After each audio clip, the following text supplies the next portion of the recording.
Trigger warning. This video contains harsh truths about blaming your dog for eating your homework, your Wi-Fi for lagging during a test, and your mom for not reminding you to be a human. If you're allergic to accountability, viewer discretion is advised. Proceed at your own risk. Hey, what's up, Life Skills fam? Welcome back to The Hub. Today's topic? The blame game. You know, that moment when you mess up, and instead of owning it, you're like, nah, that's not my fault, it's them. Sound familiar? Teens do it. Adults do it. But here's the tea. No one ever wins the blame game. It's like playing Mario Kart, but all the bananas you throw just come back and smack you in the face. So why do we keep playing? Stick around, because we're breaking it all down. Why we blame, how it backfires, and what happens when we stop pointing fingers and start taking control. Quick question to start this off. Have you ever blamed someone else for something that was actually your fault? Be honest. Drop a comment below. Okay, let's start with the basics. What even is the blame game? It's like this little cycle we get stuck in when something goes wrong. Picture this. You make a mistake, like, say, you forget to do your chores. You hear your mom's car pull up in the driveway. You feel threatened, right? Like, oh no, mom's gonna freak out. So, your defenses go up. You don't want to feel bad, so what do? You shift the blame. Well, my sister distracted me. Boom, blame game activated. What's the funniest excuse you've heard someone make to avoid getting in trouble? Let me know in the comments. But here's the problem. Blaming someone else doesn't fix anything. It just stirs up more drama. Your sister's mad, your mom's still upset, and now everyone's yelling. That one little mistake? It's now a full-on conflict. So why do we think blaming works? Let's unpack that next. There's this myth we tell ourselves about why we play the blame game. It's like, if I can just distance myself from the problem, I won't get in trouble. No consequences, no fallout, and I won't look bad. For example, let's say you bomb a group project at school. You could own it and say, yeah, I didn't finish my part. But instead, you're like, my group didn't help me enough. You think if you push the blame away, you're in the clear. But does that actually work? Nope. Your teacher's still giving you a bad grade, your group's annoyed, and deep down, you know you're not being real. The truth is, blaming doesn't protect us, it just delays the inevitable. We lose the trust of those around us. The real issue never gets fixed. And usually, it makes things worse. In most cases, the consequences are worse. So if blaming doesn't save us, why do we keep doing it? Let's break it down. One big reason? It's a defense mechanism. When we feel overwhelmed or uncomfortable, blaming is like our brain's panic button. Another huge one? Fear. Fear of consequences, like getting grounded or failing a class. Fear of looking dumb in front of our friends. Fear even makes us do irrational stuff, like lying when the truth would have been easier. Here's an example.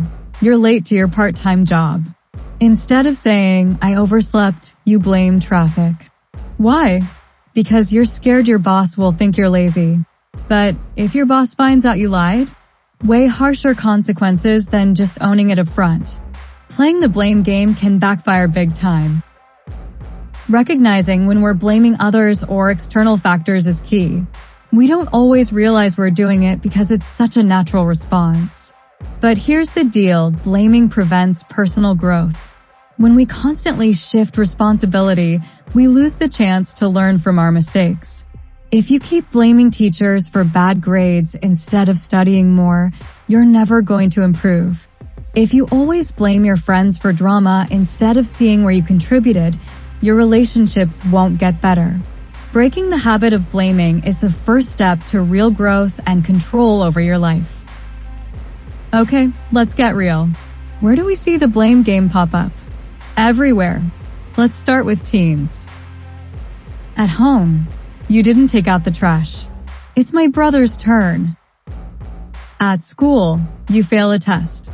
the teacher didn't explain it right. Or, Jake wouldn't let me copy his answers.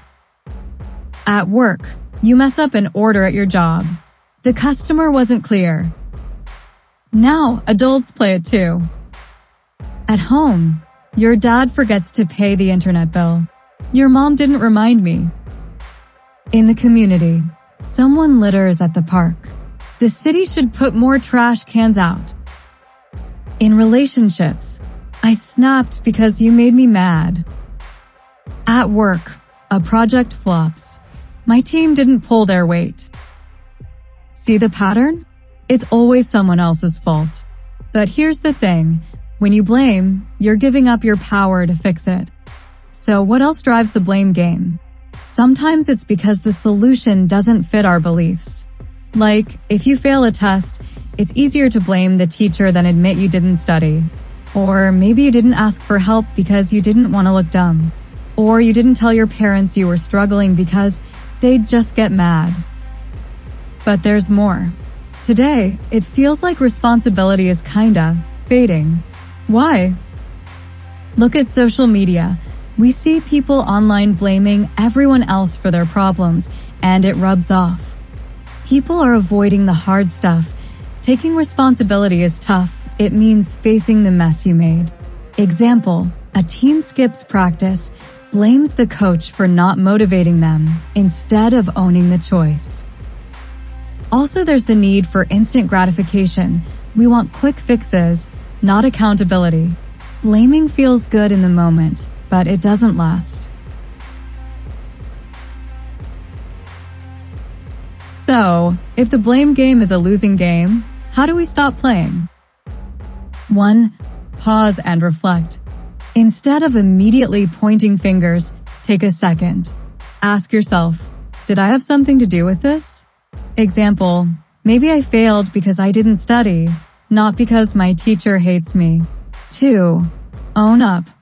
Admit when you're wrong. It's not the end of the world. In fact, people respect honesty more than excuses. Example, yeah, I broke the lamp. I'll help replace it. 3. Fix it. If possible, make things right. Saying sorry is great, but actions speak louder. Example, I forgot to clean my room. I'll do it now without being asked. Sounds like the 4 easy steps we discussed in the last video. Interesting. Here's the deal. The blame game hurts us more than it helps. Think about it. If you blame your friend for not texting you back and ghost them, you lose a friendship over something you could have just talked out. If you blame your boss and lie about a mistake, you might get fired instead of just a warning. But when you own it, yeah, it's scary at first. You might get grounded or a bad grade. But people respect honesty. You learn from it. And most importantly, you're not stuck in that blame cycle anymore. You're free to move on and do better.